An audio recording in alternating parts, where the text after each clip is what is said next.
So I have a degree in physics, and I did my PhD in fundamental physics, and I was working in some very interesting problems in fundamental physics at very low temperature properties of some uranium-based intermetallic compounds.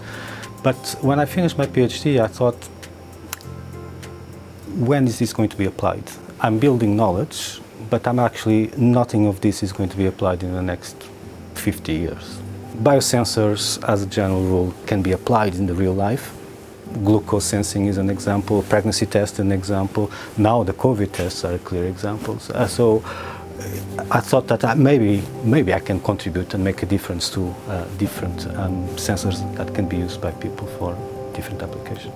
My research is about lab-on-chip devices. So basically what that means is miniaturizing biochemical analysis laboratories, the conventional ones, the ones that just take up the whole building, like this one, and putting them into the small microchips. It's not random exactly, it's just life takes you. I did not plan to be an academic. I was not planning to be in the UK. That was never part of any kind of plan. Things happened. I tried normal jobs, but I couldn't do them.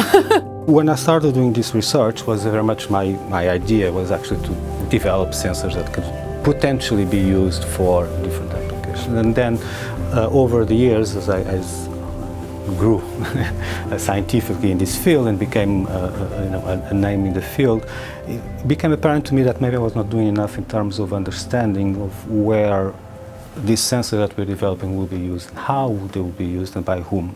Things in my life, at least, they have aligned. It's not, you just see them clicking and you're like, this cannot be a coincidence. I had a very personal experience with cancer with my sister-in-law, who unfortunately did not make it at the end. So I was aware how difficult the life of cancer patients is. Just felt wrong. But then later on, as I got into this lab-on-chip area and I started learning more on what it could do, you realize that you could change their lives. Really change their lives. I mean, their actual day-to-day life.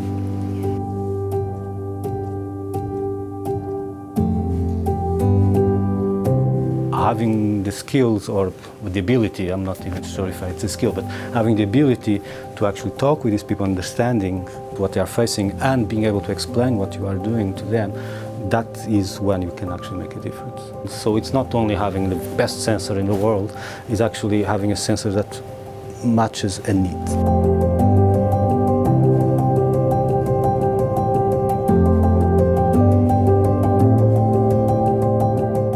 It's not for us. I mean, and that is very rare to find in academia. And we both had this attitude that we do it okay for our careers, but it was not about our careers. It's for actually getting something done. Getting something out there and getting some real application. Really doing that step.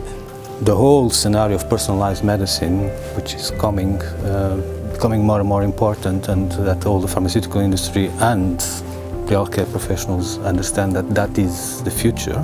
That is where this is going to play a huge, huge role, I think, and make a huge difference in the way that drugs are developed, in the way that therapies are developed, a much more personalized way.